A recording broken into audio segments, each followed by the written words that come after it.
আমরা বললাম আল্লাহ আপনি আবার কেমন আল্লাহ? আল্লাহ বললেন রব্বিল আলামিন, আমি হলাম গোটা বিশ্বের রব।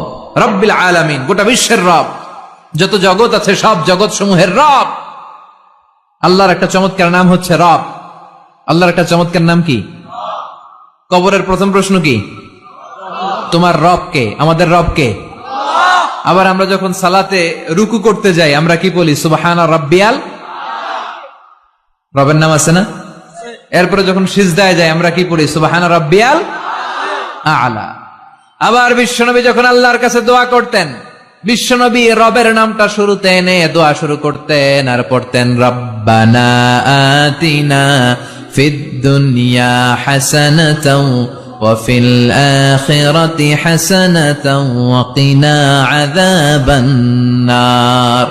আবার তিনি পড়তেন রব্বানা যালামনা আনফুসানা ওয়া ইল্লাম তাগফির লানা ওয়া তারহামনা লানাকুনান্না মিনাল খাসিরিন। আলহামদুলিল্লাহ পড়েন। তার মানে আমাদের দোয়ার ভেতরে রবের নাম আছে না নাই? রব কাকে বলে? রব মানি বিধানদাতা, রব মানি আইনদাতা, রব মানি রিজিক দাতা, রব মানি হুকুমদাতা, রব মানি চাওয়ার আগে যিনি দিয়ে দিতে পারে তিনি। চিৎকার করে বলেন ঠিক কিনা? সহজ কথায় রব কি যদি বুঝতে চান এভাবে বুঝাবো যে যার যখন যেটা যতটুকু দরকার তাকে তখন সেটা ততটুকু ফরিয়াদ করার আগেই যিনি দিয়ে দেয় তার নাম রব। সুবহানাল্লাহ পড়েন। আমাদের যার যখন যেটা লাগে দেয় কে? দেখেন মায়ের পেটের ভেতরে যখন ছিলাম, মনে আছে ওই কথাগুলো? কার মনে আছে? মনে আছে? মায়ের পেটের ভেতরে যে কেউ 8 মাস কেউ 9 মাস যে ছিলাম, কোন জগতে ছিলাম কিছু খেয়াল করতে পারি? স্মৃতির পাতা হাতরাতে পেছনে গেলে কতদূর যেতে পারবেন আপনি? 2 বছর, 3 বছর, 1 বছরের ঘটনা কারো মনে আছে? হ্যাঁ, 3-4 বছরের আগে তো কি কি ঘটছে মনেই নাই, ঠিক কিনা? কিন্তু তার আগে যে আপনি মায়ের পেটে ছিলেন, আপনারা খাবার দিল কে? আল্লাহর কাছে ফরিয়াদ করছিলেন, চাইছিলেন যে আল্লাহ মায়ের পেটের ভেতরে 3টা প্যাকেট দিয়ে আল্লাহ রেখেছে ফি যুলুমাতিন সালাস, 3টা গোপনতম প্রকোষ্ঠ, এমন একটা টেম্পারেচার আল্লাহ রেখেছে যেটা আপনার স্বাস্থ্যের জন্য ভালো ছিল। ওই প্রকোষ্ঠের ভিতরে আপনার যতটুকু খাবারের দরকার ততটুকু খাবার, যতটুকু পানির দরকার ততটুকু পানি, যতটুকু অক্সিজেন দেওয়া দরকার ততটুকু অক্সিজেন সরবরাহ করেছে কে? আবার মায়ের পেট থেকে যখন বেরোলাম, আমাদের নাভির সাথে মায়ের জরায়ুর একটা কানেকশন থাকে, ওইটা কেটে দেয়।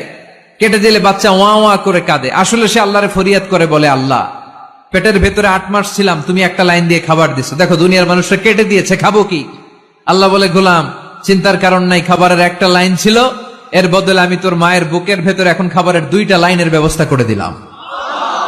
পেটের ভেতরে যখন ছিলাম রিজিক দিল কে? আবার দুনিয়াতে আসার সাথে সাথে মায়ের বুকের দুধ দিয়ে রিজিকের ব্যবস্থা করলো কে? যখন মায়ের বুকের দুধ আমরা খাইতাম আমাদের দাঁত ছিল? কথা কন, দাঁত ছিল আপনাদের?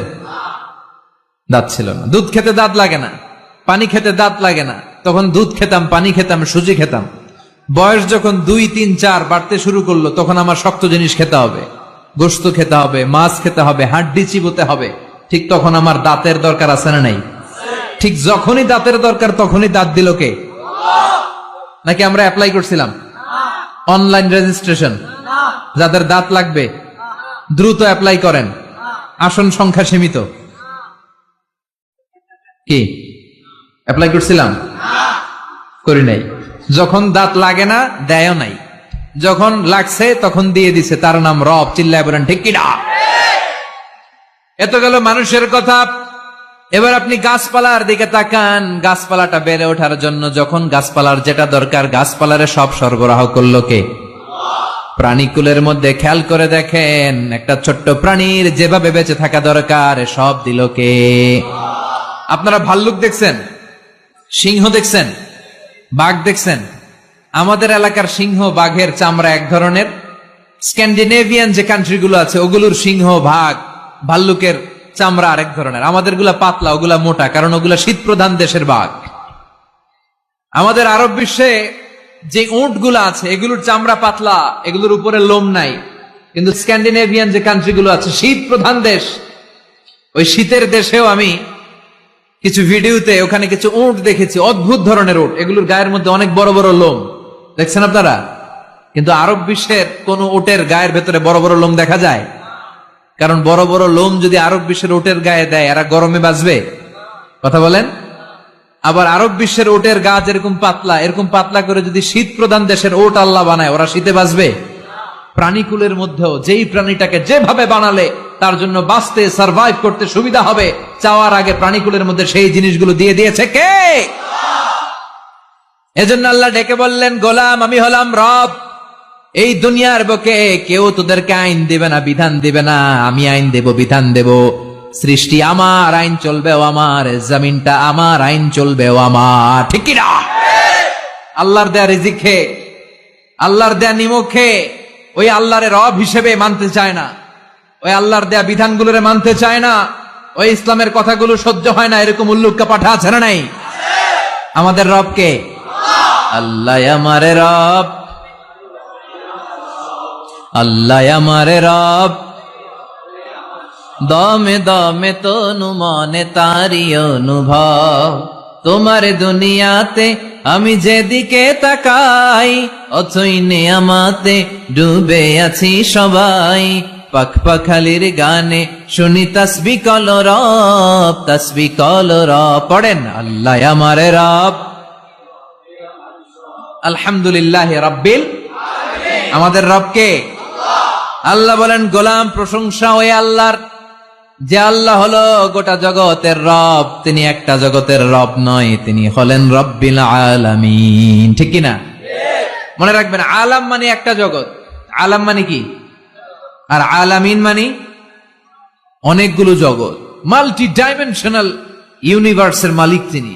তিনি পৃথিবীর মালিক, তিনি প্রাণী জগতের মালিক, তিনি মৎস্য জগতের মালিক, তিনি সৌর জগতের মালিক, তিনি অদৃশ্য জগতের মালিক।